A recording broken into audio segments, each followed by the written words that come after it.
তোমরা সবাই ভালো আছো তো? আজকে আমি একটা গল্প বলবো, গল্পটা শুনে বলবে কেমন হয়েছে। ভালো থাকবে, খুশি খুশি থাকবে। গল্পের নাম বুদ্ধি, গোপাল ভাঁড়ের গল্প। রাজা মশাইয়ের ভাগ্নে গোপালকে কিছুতেই জব্দ করতে পারছে না। এদিকে গোপালকে দেখলেই যেন তেলে বেগুনে চটে যাচ্ছে। মাঝে মধ্যে দু একটা মতলব যে আটেনি তা নয়, কিন্তু প্রতিবারে উল্টে সে নিজেই জব্দ হয়ে গিয়েছে। আসলে গোপালকে জব্দ করতে যাদের সাহায্য নিচ্ছে পরবর্তী সময়ে তারাই আবার রাজামশাইয়ের ভাগ্নেকে দেখতে পাচ্ছে না। ভাগ্নে ওদের কাছে ডাকলেও আসতে চায় না। সুতরাং এমন একটা কিছু করতে হবে যা মামার নির্দেশ বলে চালাতে হবে। আর গোপালও যেমন চালাক, তাকে যে সহজে জব্দ করা যাবে এমনও নয়। তবে হাল ছাড়লে তো হবে না। রাজামশাই ভাগ্নে ভাবতে থাকে, মামা তো কিছুই করতে পারছে না। গোপালের লেখাপড়া কম হতে পারে, কিন্তু ওর বুদ্ধি তো অনেক। বলতে গেলে বুদ্ধি বেঁচেই ও এখানে আছে এবং মামার প্রিয় পাত্র হয়ে উঠেছে। ভাগ্নের ধারণা গোপাল ওর মামাকে ঠকিয়ে একসময় না সিংহাসনে বসে যায়। সেজন্য মামাকে নানাভাবে গোপাল সম্বন্ধে কটুবাণী বলেই চলে সামনে। রাজামশাইয়ের ভাগ্নের কথায় কান বিশেষ দেন না বলেই মনে হয় না, কারণ কোনো কথাই তো তিনি মন দিয়ে যেমন শোনেন না, তেমনি গোপালের বিরুদ্ধেও কোনো পদক্ষেপও নেন না।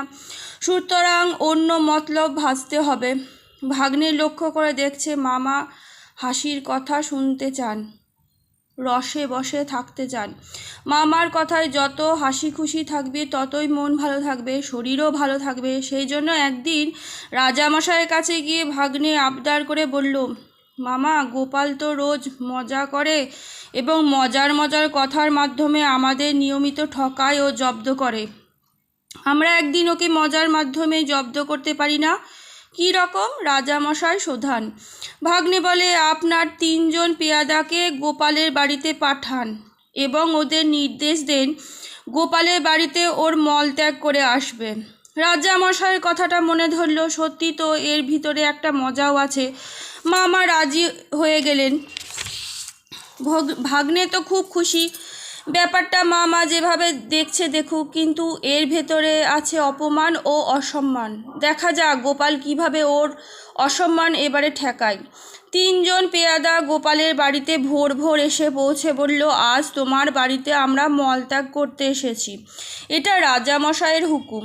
হুকুম তো বটে, গোপাল ভাবল, এ আবার কেমন রসিকতা! বাড়িতে বউ আছে, ছেলে আছে, ছেলের বউ আছে, সকলের সামনে ওরা মলত্যাগ করার হুকুম নিয়ে এসেছে। গোপাল দুদণ্ড ভাবল, তারপর বলল, রাজামশাইয়ের হুকুম তো আমি অমান্য করতে পারি না। বেশ, তোমরা মলত্যাগ করো, যেখানে খুশি করো, কিন্তু একটা কথা মনে রাখবে, রাজামশাই হুকুম দিয়েছে কেবল মলত্যাগের, প্রস্রাব করার হুকুম কিন্তু দেননি। সুতরাং মলত্যাগের সঙ্গে যদি কেউ প্রস্রাব করে তো তার হাড়গোড় আমি ভেঙে দেব। বলে ঘর থেকে একটা পাকানো তেল চুকচুকে লাঠি বার করে এনে সঙ্গে রাখলো। কেবল মলত্যাগ, সঙ্গে প্রস্রাব হবে না? তাই আবার হয় নাকি? পেয়াদা 3 জন পরস্পরের মুখ চাচাই করে ফিরে গেল।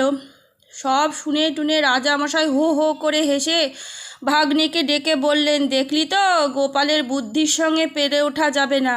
বুঝলি কিছু? আজকের মতন গল্প এইটুকুনি। কেমন লাগলো জানাবে। ভালো থাকবে আর খুশি খুশি থাকবে।